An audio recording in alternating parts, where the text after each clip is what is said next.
Hello అండి. నా పేరు వెంకటలక్ష్మి. నేను కథ చెప్తున్నాను. ఈ కథ చాలా బాగుంటుంది, వినండి. కథలోకి వెళ్ళే ముందు అందరికీ నమస్కారం. ఒకప్పుడు విజయనగరంలో ఒక ప్రసిద్ధ జ్యోతిష్యుడు ఉండేవాడు. ఆయన జ్యోతిష శాస్త్రంలో ఎన్ని గ్రంథాలున్నాయో అన్నీ చదివాడు. ఆ శాస్త్రంలో ఆయనకు తెలియనిది లేదు. అంచేత ఎందరో రాజులు ఆయన మీద ఆధారపడి ఏ పని అయినా తలపెట్టేవాళ్ళు. ఎవరెవరికి యుద్ధాలు ఎప్పుడు జరుగుతాయో, వాటిలో ఎవరు గెలుస్తారో, ఎవరు ఓడతారో, ఏ రాజ్యాలు ఎప్పుడు చేతులు మారతాయో ఆయన పొల్లు పోకుండా చెప్పేవాడట. ఆయనకు వ్యవసాయం అంటే చాలా ఇష్టం. మిగతా వేళలలో ఎక్కడ ఉన్నా పొలాలు కోసి నూర్పిళ్ళు చేసే తరుణంలో ఆయన తన గ్రామం చేరి తన దగ్గర ఉండి పనులు చేయించేవాడు. ఒక ఏడు కుప్పలు నూర్పించి ధాన్యం కళ్ళాల్లో రాసిపోయిస్తున్నాడు జోస్యులు వారు. ఆ సమయంలో ఆ ఊరి చాకలి తిప్పడు గాడిదను తోలుకుంటూ డొంక ఎంపటి ఇంటికి పోతూ, శాస్త్రులు గారు, ధాన్యం ఇంకా కళ్ళంలోనే ఉండనిచ్చారే, దొబ్బున గోతాలకు పట్టించి ఇంటికి చేర్చండి, పెద్ద తుఫాను రాబోతున్నది అన్నాడు. జ్యోతిష్యుడు నవ్వి, ఈ సమయములో తుఫాను ఏమిట్రా తిప్పుడు, సూర్యుడు ఇంకా పలానా రాశిలోనే ఉన్నాడు, దక్షిణపు గాలి వీస్తున్నది, ఆకాశాన ఎక్కడా కనుసూపు మేరలో మబ్బు తునకలేదు, వర్షం కలిగించే గ్రహాలేవి బలంగా లేవు అంటూ తన శాస్త్రమంతా చదివాడు.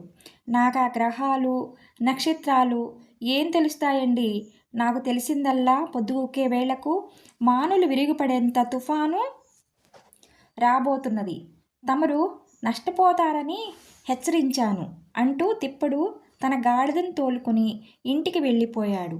వట్టి పామరుడు, శాస్త్రం వాడికేం తెలుస్తుంది? ఈ తరుణంలో వాన కురిపించటం ఇంద్రుడికి కూడా సాధ్యం కాదు అన్నాడు జ్యోతిష్యుడు పని మనుషులతో. కానీ సూర్యుడు అస్తమించే సమయంలో గాలి దక్షిణం నుంచి పడమరకు మారి వెర్రిగా వీచసాగింది. ఆ గాలికి ఇళ్ళు కప్పులు ఎగిరిపోయాయి, మహావృక్షాలు ఏళ్లతో సహా పడిపోయాయి. క్షణంలో ఆకాశమంతా కారు మబ్బులు కమ్మి మెరుపులు ఉరుములు ఆరంభమయ్యాయి. కొద్దిసేపటికి కుంభవర్షం కురియసాగింది.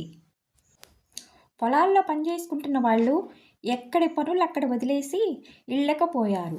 జ్యోతిష్యుడు కూడా ఇల్లు చేరి రాసి అంత మట్టిపాలే అనుకున్నాడు.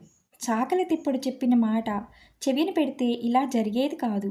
ఇంత శాస్త్రం తెలిసి తాను కనుక్కోలేకపోయిన తుఫాను గురించి తిప్పటికి ఎలా తెలిసిందా అని జ్యోతిష్యుడు అమిత ఆశ్చర్యం పొందాడు. చదువురాని చాకలి వాడికై వాడు ఈ జోస్యం చెప్పి ఉండడు, వాడికి ఎవరో చెప్పి ఉంటారు. ఆ చెప్పిన వాళ్ళు మహానుభావులు, తనకన్నా కూడా బాగా శాస్త్రం చదివిన వారు. తిప్పడిని అడిగి వారి పరిచయం చేసుకోవాలి అని నిశ్చయించుకున్నాడు జ్యోతిష్యుడు. మర్నాడు ఉదయానికి గాలి వాన తగ్గిపోయాయి. జ్యోతిష్యుడు తిన్నగా చాకలి ఇంటికి వెళ్ళి, ఒరే తిప్ప, నిన్న నువ్వు చెప్పినట్టి తుఫాను వచ్చిందిరా, అలా వస్తుందని నీకు తెలియటానికి వీల్లేదు, ఆ చెప్పినది ఎవర్రా అని అడిగాడు. తమరన్నది నిజమే శాస్త్రులు గారు, తుఫాను రాబోతున్నదని నాకు చెప్పినది నా గాడిద. తుఫాను రాబోయే ముందు అది వీపు విల్లంబులాగా వంచి ఎంట్రుకలు నిక్కపొడిచి తోక కాళ్ల సందున ముడిచి వణకటం మొదలు పెడుతుంది. నిన్న అది అలాగే చేసింది, అందుకే తుఫాన్ రాబోతున్నదని నేను తమకు చెప్పగలిగాను అన్నాడు తిప్పడు. ఇంత శాస్త్రం చదువుకున్న నేను తెలుసుకోలేని విషయం గాడిదకు తెలుస్తుందంటే నమ్మబుద్ధి కావట్లేదురా అన్నాడు జ్యోతిష్యుడు. అదేం మాట శాస్త్రులు గారు, ఇంకో జాముకి తెల్లవారుతుందనంగా కోడి కుయ్యదా, సముద్రం మీద ఉప్పిన వచ్చే ముందు నీటి గుర్రాలు పడవల చుట్టూ ఎగురుతాయట, వాటికి ఉప్పిన సంగతి ముందుగా ఎలా తెలుస్తుందంటే ఏం చెప్పగలం అన్నాడు తిప్పడు. జ్యోతిష్యుడు ఒక నిట్టూర్పు విడిచి, సరే, జరిగిన సంగతి మాత్రం ఎవరికి చెప్పకు, నా పరువు కాస్త పోతుంది అన్నాడు. మీ పరువు పోగొట్టిందాకా నాకేం పనండి శాస్త్రులు గారు అన్నాడు తిప్పడు. అయినా జ్యోతిష్యుడు పరువు పోనే పోయింది. ఆయనకు తిప్పడికి పొలంలో జరిగిన సంభాషణ విన్నవాళ్ళు జరిగిందంతా ప్రసారం చేసేశారు.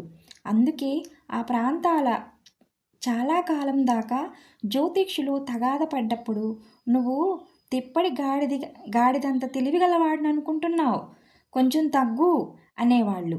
చదువుకున్న వాడికన్నా చాకలివాడు మేలు అన్న సామెత ప్రచారంలోకి బాగా వచ్చింది.